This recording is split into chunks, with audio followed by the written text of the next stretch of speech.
দাদা ডাকছে তো। হ্যাঁ হ্যাঁ। ও শোনা মা। না না,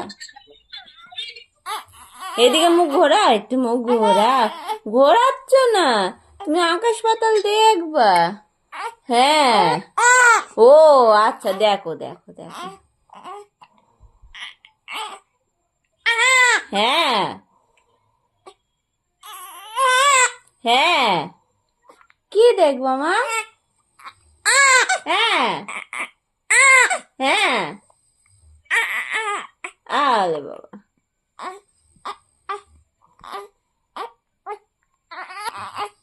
কত গল্প, কত সারাদিন মানুষ। হ্যাঁ, না না, কচু মেয়ে।